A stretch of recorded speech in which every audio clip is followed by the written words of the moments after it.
Assalamualaikum warahmatullahi wabarakatuh. Perkenalkan, kami dari kelompok 7 mata kuliah kurikulum dan pembelajaran yang terdiri dari Ira Laila Sari, Nur Laila Sari, Alia Dewi Kanaya, dan Gina Anggraini akan membahas materi mengenai hubungan landasan dan komponen-komponen kurikulum dengan pembelajaran. Yang pertama adalah landasan kurikulum. Model kurikulum pendidikan sangat terkait dengan dasar atau landasan dalam proses pengembangan kurikulum. Dalam pengembangan kurikulum dikenal ada 4 landasan, yaitu landasan filosofis, landasan psikologis, landasan sosiologis, dan landasan iptek. Yang pertama adalah landasan filosofis. Landasan filosofis berarti suatu dasar, acuan yang berkaitan langsung dengan pemikiran, gagasan, ide, bahkan ideologi yang menjadi acuan dalam proses pengembangan kurikulum. Berdasarkan asas filosofis itulah, selanjutnya ditentukan tentang hakikat pengetahuan, sosiokultural, hakikat anak didik, dan teori-teori belajar. Bila ditentukan landasan-landasan sebagai fondasi kurikulum, maka ditentukan komponen-komponen kurikulum yang menyangkut tujuan, baik tujuan umum maupun tujuan khusus, isi atau materi pelajaran, kegiatan pembelajaran, dan evaluasi. Yang kedua adalah landasan psikologis. Menurut Chaudhry, dalam proses pendidikan terjadi interaksi antar individu manusia, yaitu antara peserta didik dengan pendidik dan juga antara peserta didik dengan orang-orang yang lainnya. Manusia berbeda dengan makhluk lainnya karena kondisi psikologisnya, karena perbedaan tahap perkembangannya, latar belakang sosial budaya, juga karena perbedaan faktor-faktor yang dibawa dari kelahirannya, maka kondisi psikologis setiap individu berbeda. Menurut Chaudhry, minimal ada 2 bidang psikologi yang mendasari pengembangan kurikulum, yaitu psikologi perkembangan dan psikologi belajar. Keduanya sangat diperlukan, baik di dalam merumuskan tujuan, memilih, dan menyusun bahan ajar, memilih dan menerapkan metode pembelajaran, serta teknik-teknik penilaian. Yang ketiga, landasan sosiologis. Peserta didik berasal dari masyarakat, mendapatkan pendidikan baik formal maupun informal dalam lingkungan masyarakat dan diarahkan bagi kehidupan masyarakat pula. Kehidupan masyarakat dengan segala karakteristik dan kekayaan budayanya menjadi landasan dan sekaligus menjadi acuan bagi pendidikan. Oleh karena itu, tujuan, isi, maupun proses pendidikan harus disesuaikan dengan kebutuhan, kondisi, karakteristik, kekayaan, dan perkembangan yang ada di masyarakat. Yang keempat ada landasan iptek. Kemajuan dalam bidang informasi dan teknologi dalam 2 dasawarsa terakhir telah berpengaruh pada peradaban manusia melebihi jangkauan pemikiran manusia sebelumnya. Terciptanya produk-produk teknologi informasi dan transformasi dengan segala kecanggihan dan efeknya merupakan bagian penting untuk dipertimbangkan dalam mengembangkan kurikulum. Pengembangan iptek sebagai program pengembangan kurikulum harus dilakukan oleh guru melalui pemanfaatan media atau sumber belajar. Sistem penyampaian pengembangan diawali dengan unit-unit belajar yang melibatkan berbagai langkah disertai dengan pengujian atau uji coba, diteruskan dengan unit-unit lain. Assalamualaikum warahmatullahi wabarakatuh semuanya. Perkenalkan, nama saya Alia Dewi Kanaya. Di sini saya akan memaparkan materi mengenai komponen-komponen dalam kurikulum. Mengingat bahwa fungsi kurikulum dalam proses pendidikan yakni sebagai alat untuk mencapai tujuan pendidikan, maka terdapat bagian-bagian terpenting dalam kurikulum agar tujuan pendidikan dapat tercapai nih. Bagian terpenting ini disebut dengan komponen. Ada beberapa komponen yang harus kita ketahui. Yang pertama ada komponen tujuan. Menurut Ivor K. Davis dalam Hasan 1990 mengemukakan bahwa tujuan dalam suatu kurikulum akan menggambarkan kualitas manusia yang diharapkan terbina dari suatu proses pembelajaran. Nah, dengan demikian, suatu tujuan memberikan petunjuk mengenai arah perubahan perilaku yang dicita-citakan dari suatu kurikulum yang sifatnya harus merupakan sesuatu yang final. Sedangkan menurut Chaudhry, pada tahun 1988, tujuan memegang peranan yang sangat penting. akan mewarnai komponen-komponen lainnya yang akan mengarahkan semua kegiatan mengajar biasanya. Selanjutnya yang kedua ada komponen materi atau isi, yakni pengkajian masalah isi kurikulum ini menempati posisi yang penting dan turut menentukan kualitas suatu kurikulum lembaga pendidikan. Isi kurikulum harus disusun sedemikian rupa sehingga dapat menunjang tercapainya tujuan kurikulum.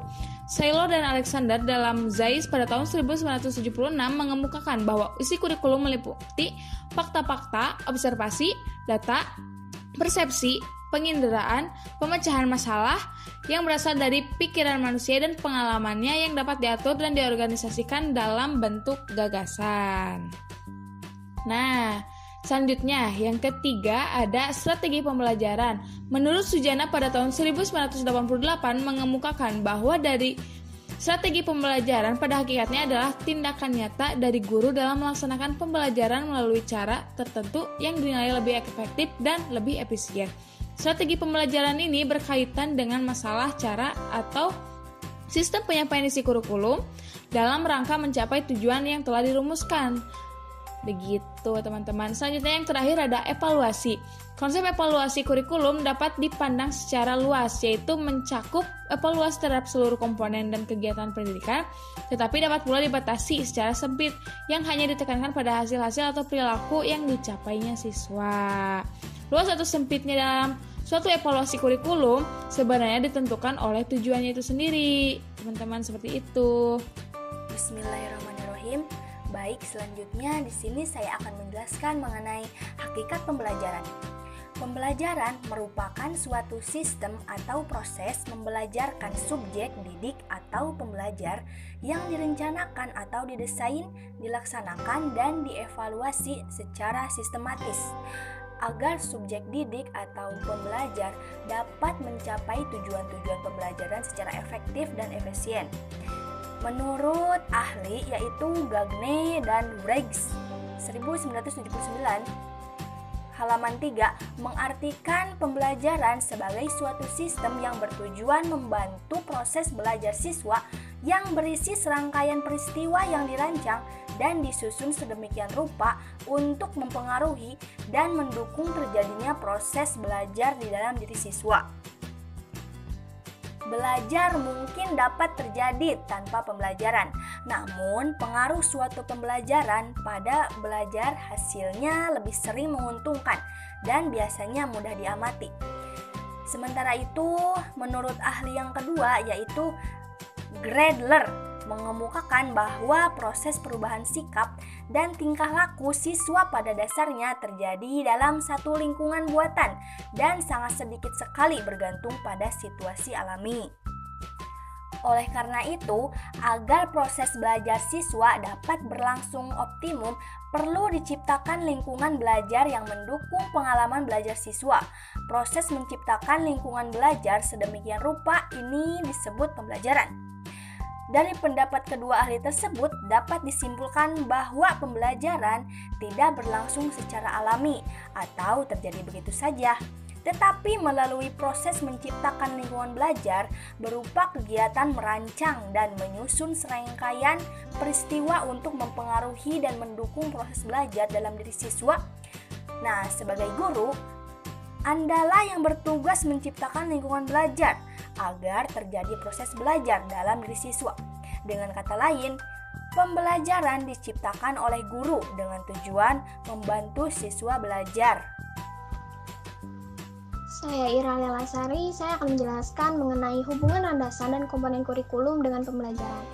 Seperti yang kita ketahui sebelumnya, kurikulum adalah rencana pembelajaran tertulis yang telah dibukukan yang nantinya akan menjadi tuntunan bagi para pengajar dalam melaksanakan proses pengajaran.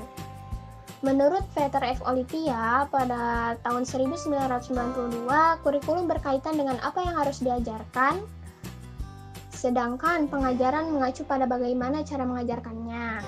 Perbedaannya mengenai pengajaran lebih terpusat pada guru sebagai pengajar, sedangkan pembelajaran menciptakan proses belajar antara guru dengan peserta didik. Belajar sebagai kegiatan inti dari pembelajaran yang dipengaruhi oleh kurikulum rancangan pengalaman belajar. Jika belajar identik dimaknai sebagai aktivitas yang terlahir dari dorongan internal, maka pembelajaran merupakan aktivitas akademik yang timbul dari interaksi antara pendidik sebagai pengajar dan peserta didik sebagai pembelajar. Sehingga pembelajaran dapat diartikan sebagai aktivitas transformasi ilmu pengetahuan yang didorong oleh faktor-faktor eksternal. Dalam pembuatan kurikulum harus sesuai dengan landasan serta komponen kurikulum yang mendukungnya, di mana landasan-landasan dalam pembuatan kurikulum terdapat landasan filosofis, landasan psikologis, landasan sosiologis, dan landasan IT.